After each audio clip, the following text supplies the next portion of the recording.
ज्योतिबाई फूले का जयंती सारण जिला कुशवाहा महासभा के कार्यालय में मनाया गया। इस अवसर पर सारण जिला कुशवाहा महासभा के गणमान्य पदाधिकारी उपस्थित थे। इस अवसर पर जिला अध्यक्ष कुशवाहा महासभा के जिला अध्यक्ष जीतू कुशवाहा ने ज्योतिबाई फूले की तैल चित्र पर पुष्प अर्पित कर कार्यक्रम का उद्घाटन किए। श्याम बाबू मौर्य, विनोद कुशवाहा आदि उपस्थित थे। वहीं भारतीय लोक चेतना पार्टी के राष्ट्रीय सचिव सह मीडिया प्रभारी राजेश कुशवाहा ने भी अपने कार्यालय में ज्योतिबाई फूले की जयंती मनाया।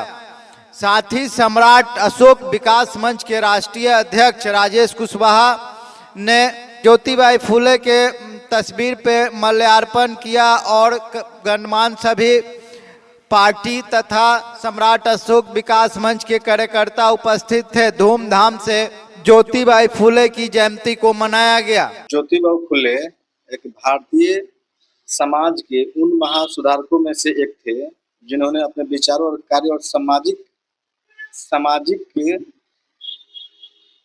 कार्यों को नींव रखी। समाज में छुआछूत, जाति पाति, अज्ञानता का जकड़ा हुआ एक समाज था। उसको ज्योतिबाई फूले ने अपने जीवन में एक महान कार्य करने का उद्देश्य लाए और समाज में अपने विचारों को रखे, जिससे हम लोग अपने समाज के सभी वर्गों को जो अशिक्षित से शिक्षा देने का काम किए और नारी शक्ति को बढ़ावा दिए समाज में जाकर के, और महिलाओं को भी शिक्षा देने का काम किए। और उन महिला में से एक सावित्रीबाई फूले थी जो उनकी वाइफ थी, उनकी पत्नी थी। उन्होंने भी अपने जीवन में काफी संघर्ष के साथ और महिलाओं को शिक्षा देने का काम किया। महिलाओं को जब शिक्षा देने का काम किया तो उन पे पत्थर फेंका जाता था, गोबर फेंका जाता था। बहुत सारे लोग ने उनको प्रताड़ित करता था। प्रताड़ित होते हुए भी अभाव ही था, तब उन्होंने ये लक्ष्य अपना प्राप्त किया था। उसके उद्देश्य से हम लोग उनका जयंती मनाते हैं। ज्योतिबा फूले जी की जयंती पर हम लोग एक जगह इकट्ठा हुए। इकट्ठा होने का मेन उद्देश्य है कि उन्होंने जो सामाजिक कार्य किए, छुआछूत के विरुद्ध उन्होंने आवाज उठाया, नारी शिक्षा के अलख जगाए।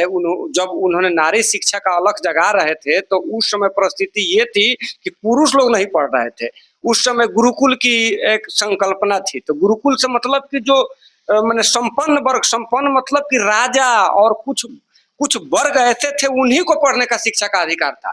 तो इन्होंने शिक्षा को सारे जगह पर मैंने सारे लोगों के लिए खोला। उस समय जब शिक्षा की बात इन्होंने की, सबसे पहले अपने पत्नी को पढ़ाया और पत्नी को पढ़ाया, और ये खुद न जाके अपने पत्नी को दलित, वंचित, कुचले लोगों को पढ़ाने का काम किया, महिला को। क्योंकि मानते थे कि महिला अगर शिक्षित होती है तो 2 घर शिक्षित होता है, पुरुष शिक्षित होता है तो 1 घर शिक्षित होता है। जब ये पढ़ाने जा रहे थे तो उस समय ब्राह्मणवादी लोग क्या करते थे कि इन पे गोबर फेंकना, कीचड़ फेंकना, स्कूल में आग लगाना, उनके स्कूल को वो करना। इसके बाद इनके माता पिता को, ज्योतिबा फूले साहब के माता पिता को गांव के लोगों ने, कुछ उच्च वर्ग के मानसिकता वाले लोग जो सबको शिक्षा के खिलाफ थे, उन्होंने भड़काया और ज्योतिबा फूले को घर से बाहर निकाल दिया गया। उन्होंने शेख फातिमा के घर में एक स्कूल खोला और नारी शिक्षा का अलख जगाया। मैं तो ये कहता हूं कि नारी जो भी आजकल महिला में शिक्षा का प्रसार हुआ है, उन महिलाओं को समझना चाहिए कि ज्योतिबा फूले और सावित्रीबाई फूले ही असली सरस्वती माता है। उन्हीं को पूजा करना चाहिए, क्योंकि वास्तविक शिक्षा दी। यही बात कह के हम लोग मैं अपने वाणी का विराम देता हूं और मैं कहता हूं कि इनके बारे में सब लोग पढ़े और इनसे जीवन में जो इन्होंने किया है उनसे प्रेरणा ले। धन्यवाद। आज 11 अप्रैल 2026 को हम लोग ज्योतिबाई फुले का जयंती मना रहे हैं।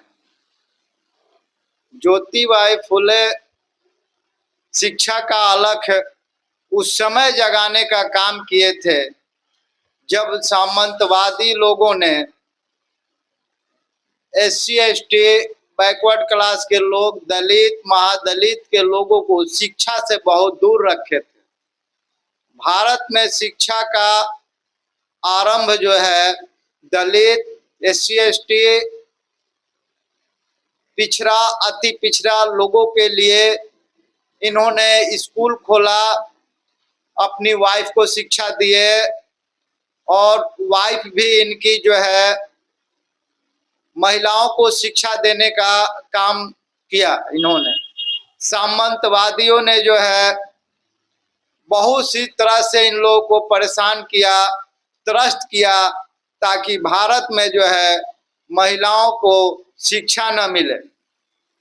महिलाओं को शिक्षा देने में सावित्रीबाई फुले का बहुत बड़ा योगदान है और इनको याद करने की जरूरत है।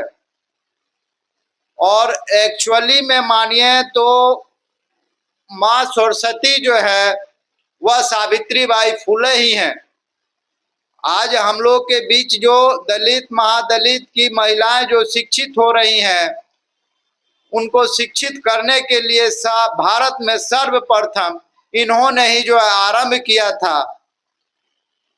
इसी के साथ मैं अपनी वाणी को विराम दूं।